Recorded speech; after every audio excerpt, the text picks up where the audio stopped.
Ja kiitoksia INEEN hankkeelle ja ammattikorkeakoululle kutsusta tulla kertomaan TE24-uudistuksesta ja palveluiden uudistumisesta. Ja tulen tosiaan Lapin liitosta Lapin TE24-koordinaatiohankkeesta.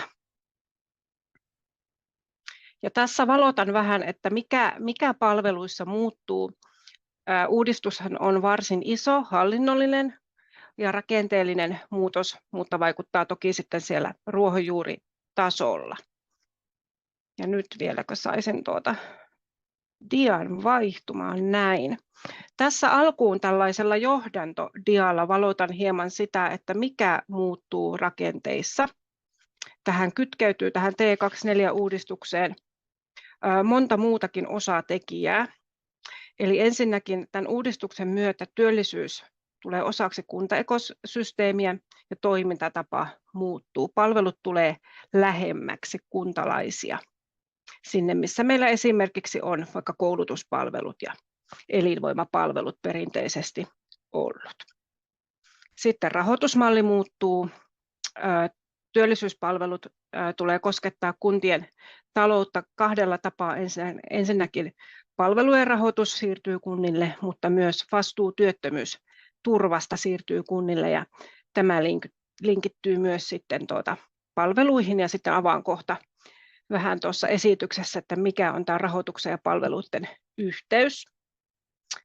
Sitten puhutaan, että ja tämän uudistuksen ydin on, että työllisyyspalvelut siirtyy kuntiin, mutta puhutaan myös työllisyysalueista, ja kaikki on varmasti kuulleetkin tämän termin, ja Lapissahan näitä työllisyysalueita tulee 4, mutta nämä työllisyysalueet on tämmöinen niin kuin lähinnä hallinnollinen kuntayhteistyössä oleva niin kuin muodostelma, jonka kuntalaki muodostaa, ja tämä johtuu siitä, että lakiin säädettiin sellainen kriteeri, että yhdellä työllisyysalueella, joka voi palvelut järjestää, täytyy olla 20 000 työllistä, ja Lapissa tämä olisi tarkoittanut sitä, että vain Rovaniemi olisi yksinään pystynyt palvelut järjestämään, niin siksi on muodostunut tällaisia työllisyysalueita, mutta alueella kyllä pyritään siihen, että käytännössä sitten siellä kuntatasolla ne asiakkaat saa palvelut siellä kuntatasolla, ja yleensä monessa paikassa onkin esimerkiksi kunnantaloilla tämmöiset sitten palvelupisteet. Eli tämä voi vaikuttaa hieman sekavalta ja varmasti täsmentyy sitten siitä, kun se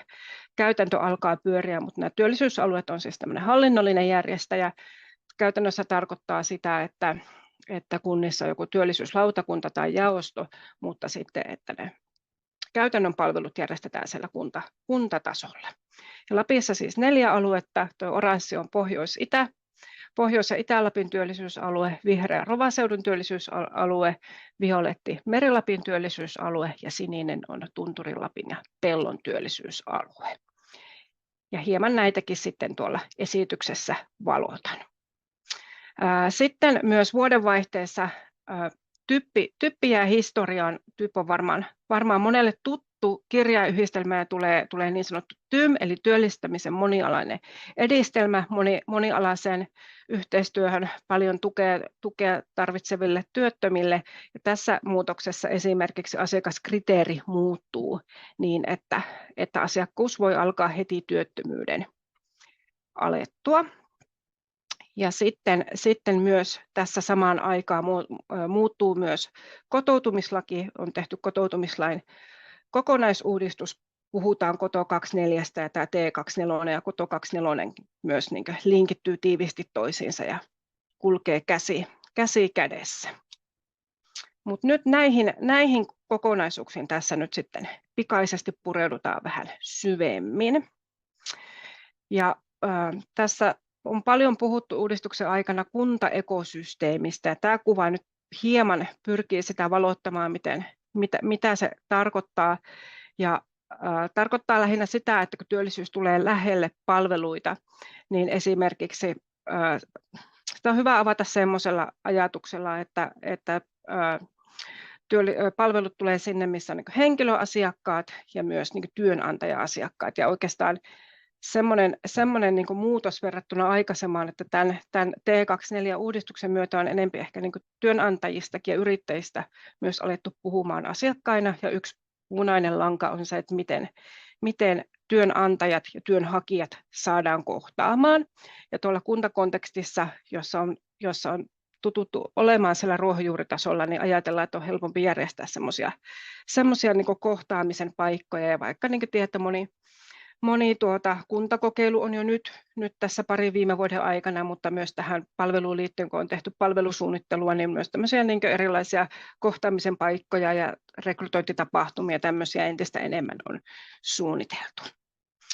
Sitten tätä ekosysteemiajattelua kuvaa myös paljon se, että kunnassa on jo valmiiksi koulutus- ja elinvoimapalvelut, niin työllisyyden tuleminen osaksi tätä kokonaisuutta niin helpottaa myös asiakkaan työllistymistä. Ja oppilaitosyhteistyö onkin yksi semmoinen kokonaisuus mihin on paljon tässä niin nyt sitten keskitytty. Ja varsinkin monet kunnat ovat varsinkin toisen asteen koulutuksen järjestäjissä kuntayhtymissä tai osakeyhtiöissä niin osakkaina, mukana omistajina, mutta myös ammattikorkeakoulussa. Että kunnilla on luonnollinen yhteys sinne koulutusmaailmalle tai koulutuskentälle, joka on sitten oleellinen tekijä siinä, että miten pystytään työnhakijaosaamista vahvistamaan ja sitä kautta sitten mahdollisuutta työllistyä. Ja vielä ehkä semmoinen toteamus tässä, että tämä malli on uusi ja paljon niin muuttuu siitä, että miten tehdään, ja siihen tässä on niin haluttukin keskittyä, mutta kuitenkin tavallaan se perusasia, se työllistymisen, työn välityksen ydintehtävä säilyy kuitenkin samana. Sitten tähän rahoitukseen. Tässä tämä on Kuntaliiton dia, ja tällä kuvaan sitä, että mitä tarkoittaa, että se kunnan vastuu niistä työttömyysturvakuluista nousee. Tämä on aika semmoinen niin kuin rajukin mekanismi, ja tarkoittaa sitä, että kun nyt nykyisessä laissa kunnalle on alkanut tulemaan niitä niin sanottuja sakkomaksuja noin 300 päivän jälkeen, niin nyt alkaa sitten leikkuri toimimaan jo 100 päivän jälkeen. Se on ensin 10% ja siitä aina nousee sen 10% joka 100. päivä. Ja tässä on tämmöinen esimerkkilaskelma Kuntaliitto tehnyt, että paljonko kulut on vuodessa, jos työttömien määrä kasvaa tuon plus 100 henkilöä, ja voitte katsoa siitä, että ne summat on aika suuria. Ja toki laissa puhutaan kannustimesta, mutta kyllä tätä on niin kritisoitu tätä mallia ja puhuttu myös siitä, että toinen nimi on leikkuri. Mutta käytännössä tämä tarkoittaa tämä kannustin sitä, että fokus täytyy laittaa palveluiden ohjaamiseen, ohjauksen laatuun, asiakkaiden motivointiin ja siihen palveluiden vaikuttavuuteen, jotta se työllistyminen nopeutuu. Ja tämä tarkoittaa sitä, että mitä pidempään asiakas on työttömänä, niin sitä suuremmat ne kulut kunnalle on. Mutta toisaalta, koska valtionosuus on tässä niin yleiskatteellista, niin mitä nopeampaa asiakas työllistyy, niin se raha jää kuntaan ja kunta saa käyttää sen sitten mihin haluaa. Tämä on se kannustielementti, mutta sitten kun otetaan huomioon vaikka niin tämmöiset vaikeat tilanteet, vaikka tulee niin yhtäkkiä lähteä jostain paikkakunnalta iso työllistä ja yhtäkkiä tulee paljon työttömiä, tai suhdanteet vaihtelee, tai sitten, että on vaikka täsmä osa työkykyisyyttä, niin tämä ei ehkä sitä ota tämä malli huomioon, mutta pakottaa miettimään ohjausta, palveluita ja palvelupolkuja. Ja tässä on tämmöinen ihanne esimerkki siitä, minkälainen on niin henkilöasiakkaan polku. Tämä on meidän hankkeen omia tuotoksia. Tässä tavallaan niin kuvataan sitä, että onnistunut ohjaus, missä työllistyminen on nopeaa, niin siihen kuuluu just asiakkaan oma aktiivisuus ja motivointi, sitten semmoinen asiakkaan rinnallakulkijuus, yksilölliset palvelut ja sitten työnantajien ja työnhakijoiden kohtauttaminen. Mutta otin tähän myös sitten tiedolla johtamisen näkökulmasta, ei lähdetä nyt tätä tilastoa käymään nyt sen tarkemmin läpi, mutta tämä on siis Lapin ELY-keskuksen elokuun työllisyyskatsauksesta meidän tuoreempia tilastoja, niin tavallaan kuvaamaan sitä, tämä on nyt Lappitasolla tässä kuvataan se, että meillä on elokuussa ollut pitkäaikaistyöttömiä 1934. Sieltä voi poimia sitten, mitä vaikka eri kunnissa on, mitä tavallaan ne leikkurit ja kannustimet sitten voi tehdä. Ja täytyy sitten muistaa se, että rahahan kulkee aina sen kunnan kautta, että nämä sakotkin tulee sitten niin kuin aina yksittäisen kuntaan, ei sinne työllisyysalueelle, vaan aina yksittäinen kunta vastaa niistä omista asiakkaista niin kuin tässä suhteessa. Ja sitten mennään tarkemmin nyt sitten meidän Lapin työllisyysalueiden palvelusuunnitelmiin. Tämä ei ole täydellinen koonti, vaan tämmöinen yleiskuvaus. Ja meillä on siis 4 aluetta, jotka on eri kokoisia ja vähän eri vaiheissa valmisteluissa, mutta tässä on muutamia asioita, joita olen poiminut ja kysynyt meidän vastuuvalmistelijoilta. Ensimmäisenä alueella kerron Meri-Lapista, tässä yleiset seikat, ja sitten muun jälkeen onkin Meri-Lapista Hakala Riitta, ja Riitta voi sitten täydentää tähän liittyviä asioita. Meri-Lapissa siis on vastuukuntana Tornio, ja he ovat suunnitelleet sinne 2 palvelualuetta, eteläisen Kemi-alueen ja sitten pohjoisen Tornion alueen, ja alueena muuhun Lappiin verrattuna niin Meri-Lappi on varsin kompakti, ja siellä ehkä toteutuu ajatus tämmöisestä pendelöinnistä alueella, ja alueella on noin yhteensä 25 000 työllistä, ja sitten elinkeinon rakenne on muuhun Lappiin verrattuna aika semmoinen niin kuin teollisuuspainotteinen. Siellä on isoja tehtaita, on uusia tehtaita avattu, mutta myös tässä sitten vastikaan myös Veitsiluodon-tehdas valitettavasti suljettiin, että on monenlaista ylä- ja alamäkeä alue kokenut. Ja myös ehkä Ruotsin läheisyys siinä vaikuttaa myös jonkin verran, ja myös siellä väkeä käy töissä. Ja tässä on nyt muutama pointti sitten alueen suunnitelmista, ja he ovat sinne suunnitelleet ylikunnallista tiimirakennetta, ja sitten ehkä ytimenä tässä kuntakohtaiset lähipalvelut, palvelupisteet kaikkiin kuntiin, ja sitten myös sekä omana tuotantona että ostopalveluina, niin he tuottavat työvoima- ja kotokoulutuksia ja myös avoimen ammattiopiston palveluita ja työhön valmennuspalveluita, mutta tosiaan Riitta voi tätä sitten täydentää. Nyt mulla joku tapahtui tässä, ja noin, nyt pääsi eteenpäin. Sitten Pohjois- ja Itä-Lapin työllisyysalue ja vastuukuntana Sodankylä. Ja Pohjois- ja Itä-Lappi on maantieteellisesti Suomen suurin alue. Utsjoelta Posiolle taitaa olla semmoinen reilu 500 kilometriä, että siellä ehkä se pendelöinti ei niinkään onnistu, mutta kumminkin sinällään niin kuin omaleimainen alue ja pitkät välimatkat, ja myös sitten siellä pohjoisessa on saamelaisväestöä, joutuu varmasti sitten miettimään myös sitä tämmöistä palveluiden yhdenvertaista tuottamista ihan eri tavoin. Ja palvelusuunnitelmissa linjataan, tuossa on ne pääpointit, mutta ehkä siellä semmoisena niin kuin punaisena lankana, mikä mulle on sieltä valmistelusta niin kuin heijastunut, niin on ehkä just tämä kuntaekosysteemiajatus, ja että nämä lähipalvelut liittyy myös tuonne niin kuin kotoutumiseen ja hyvinvointipalveluun, ja siellä niin kuin ajatellaan alueella just näitä kuntien palveluita kokonaisuutena. Ja siellä ehkä sitten elinkeinorakenteesta sen verran vaihtelee, koska alueellisesti niin suuri, mutta matkailu jonkin verran, poronhoito ja sitten kaivos siellä on myös Sodankylä-alueella. Sitten Rovaseudun työllisyysalue, eli Rovaniemen lisäksi kuuluu myös Ranua, ja työllisiä on yhteensä 32 000, ja ehkä ominaista Rovaseudulle on se tietenkin, että Rovaniemi on tämmöinen niin kuin Lapin hallinnollinen keskus, täällä on myös yliopisto ja ammattikorkeakoulu, ja sitten myös paljon yrittäjyyttä, matkailuyrittäjyyttä Rovaniemellä, mutta sitten Ranua kokonsa nähden on niin hyvin yritteliäs pieni kunta, ja siellä ehkä lippulaivana sitten on tietenkin Ranua eläinpuisto. Mutta sitten palvelusuunnitelmasta, tästä nostin jo huhtikuussa hyväksytystä palvelusuunnitelmasta Keihään kärjet, jotka he ovat siellä niin kuin paaluttaneet, niin ehkä tässä nousee tuo työntekijän ja työnantajien kohtaaminen, ja sinne niin tavallaan semmoiset luodaan tilanteita ja paikkoja. ja myös sitten tämmöinen niin uraohjauksen ajattelu, että uraohjaus nostetaan peruspalveluksi kuntalaisille. Ja nostaisin tästä. Sitten vielä 4. alue, Tunturi-Lapin ja Pellon työllisyysalue.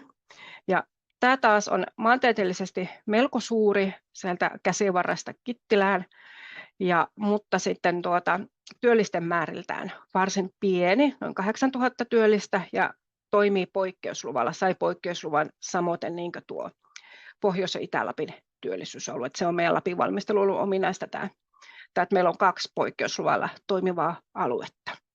Ja Tunturi-Lappi ja Pello-alueella, niin heillä on menossa tuo palvelustrategia päätöksentekoon. Tässä on yhdestä painopisteestä, joka liittyy palveluun, niin muutama nosto, mutta siellä ehkä nousee tuo tavallaan ajatus siitä tämmöisestä työllistymisen polun luomisesta asiakkaalle ja sitten myös henkilöstön osaamisen panostaminen.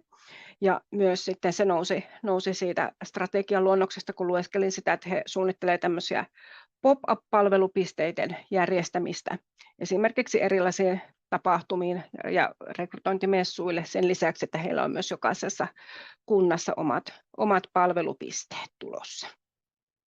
Eli tässä lyhyet kuvaukset kaikista 4 alueesta. Ja paljon siis muuttuu, mutta voi miettiä myös sillä, että mikä säilyy. Laki on muuttunut, mutta paljon siinä laissa myös on tavallaan samaakin kuin vanhassa. Ja niin kuin tuossa aikaisemmin totesin, niin se työllistämisen työn välityksen ydintehtävä säilyy. Sitten täytyy miettiä, että muistaa se, että TE-toimiston henkilöstö siirtyy liikkeen luovutuksella kuntiin. Ja osalla asiakkaista varmasti säilyy samat virkailijat, mutta ei kaikilla. Osalla virkailijoista myös muuttuu tehtävän kuva, ja nämä on osittain vielä auki. Sitten mennään eteenpäin. Paljonko on aikaa tässä nyt vielä? 5-8 minuuttia. No niin, vähän kiristä tahtia. Tässä on työllistymisen monialaisen edistämisen eli TYMin kehittämistyössä huomioitavia asioita. Nämä on koottu meidän elokuun lopun työpajasta. Ja tässä ehkä, mä en nyt näitä käy sille erikseen tästä kohdalta lukemaan, mutta tässä korostuu ehkä juuri tuo semmoinen kohtaaminen, yhden luukun periaate ja tuommoisen niin kuin alustojen yhteispalvelupisteiden luominen, jossa se kohtaaminen ja sitten ohjaajuus tavallaan, niin kuin, ja tällä tarkoitan myös sitä, että kun siellä ollaan moniammatillisessa tiimissä, niin myös se tavallaan niin kuin ohjaajuus ja sitten tämmöinen kollegiaalinen tuki mahdollistuu, että tämä näkyy tässä niin kuin meidän muidenkin työpajojen tuotoksissa. Ja näkyy myös sitten se, että kaivataan sitä, että myös niin kuin osapuolet sitoutuu tähän monialaiseen yhteistyöhön. Eli tässähän muodostuu niin kuin työllisyysalueelle lisäksi myös niin kuin hyvinvointialueen toimijoista ja Kelasta. Ja ehkä työvalmistelussa huomioitavaa se, että tosiaan niin kuin asiakaskriteeri muuttuu, mutta tämä uusi laki antaa mahdollisuuden myös niin kuin entistä enemmän oppilaitosyhteistyölle. Sitten ihan lyhyesti vielä tuosta koto-uudistuksesta. Täytyy myöntää, että tässä en ole ihan niin pro-asiantuntija, mutta tosiaan nyt vuodenvaihteen jälkeen tämän uudistuksen myötä niin kunnilla kokonaisvastuu kotoutumisesta ja sen edistämisestä siirtyy vahvemmin ja myös niille niin kuin työttömille työnhakijoille, mutta myös työvoiman ulkopuolella oleville kotoutujille. Ja kunnan vastuulle tulee tuo kotoutumisohjelman laatiminen ja yksilöasiakkaille sitten tehdään kotoutumissuunnitelma. Ja ehkä uutena asiana tulee tuo monikielinen yhteiskuntaorientaation tuottaminen. Sitten tässä tällainen dia vähän hoksauttamaan, että yhdyspintojen ja yhteistyön merkityksen näkökulmaa. Tässä on seutukunnat, työllisyysalueet ja Lapin hyvinvointialueet, palvelualueet. Seutukunnat on enemmänkin tällainen niin kuin hallinnollinen yhteistyön muoto kunnilla, keskittyy enemmän niin kuin ehkä edunvalvontaan ja tämmöiseen niin kuin hankeyhteistyöhön. Ei näy niinkään siellä asiakkailla, mutta vaikuttaa taustalla, siksi sen olen tähän laittanut. Ja meillä on Lapissa 6 seutukuntaa, jotka vaihtelevasti toimii, osa on aktiivisempia kuin toiset. Mutta sitten oikeastaan laitoin tämä työllisyysalue ja Laphan palvelualue tähän siksi, koska kuten huomaatte, niin nämä alueet ei ole täysin yhteneväiset, vaan tuo Merilappi on täysin sama alue molemmissa, muuten ne vähän risteää. Ja laitoin tämä vähän niin sen takia, että kuulijat pohtis vähän sitten tavallaan sitä just tämmöistä niin yhteistyö- ja verkostoitumisen merkitystä, jotta paljon palveluita tarvitseva asiakas ei tavallaan jäisi sinne hallinnon rattaisiin. Jos miettii vaikka, no tuolta hyvät esimerkit, vaikka inarilainen ja posiolainen pitkäaikaistyötön, kuuluvat molemmat Pohjois-Itä-Lapin työllisyysalueeseen, saavat sieltä kunnistansa palvelut tuon työllisyysalueen organisoimana, mutta sitten kuitenkin on ihan eri nuo hyvinvointialueen palvelualueet, niin tavallaan se, että kuinka tärkeää on, että toimijat on verkostoituneet ja tuntee toisensa, jotta sitten voimme asiakkaita mahdollisimman hyvin ohjata ja auttaa. Ja sitten tämmöinen ehkä loppuhoksautus, loppuherätin tämän kalvon myötä. Olen tuossa yrittänyt vähän selventää, että mikä muuttuu, niin voi todeta, että paljon muuttuu, mutta voi todeta myös ehkä sen, että rakenteellinen ja hallinnollinen muutos ei kuitenkaan ratkaise kaikkea, vaan tällä kalvolla ehkä haluan muistuttaa sitä, että toimijuus on tärkeää, ja ehkä jos kuvassa ottaa huomioon tuohon keskimmäiseen puuhun, niin siinä kuvataan juuri sitä asiakkaan tukemista ja motivointia, mistä tänään vielä kuulemme lisää, ja muutenkin nämä puut ja pensaat ja juuret täällä kuvaa näitä työllistymisen taustatekijöitä. Eli hallinnollinen ja rakenteellinen muutos antaa niin kuin raamit meille tulevaan, mutta se ratkaisee sitten kuitenkin, että miten me ihmiset toimimme ja olemme toistemme kanssa vuorovaikutuksessa. Ja tässä sitten vielä tämmöinen kiitosdia, ja tässä olen muutaman linkin lisätietojen etsimiseksi tähän laittanut, sitten kun saatte diat, niin sieltä avautuu nuo linkitkin, mitä olen tässä lähteenä käyttänyt. Tässä oli kuvaukseni siitä, että mikä muuttuu, ja paljon muuttuu, mutta jotain siellä ehkä voi säilyä sitten työllistämisen tehtävässä myös ennallaankin. Kiitoksia.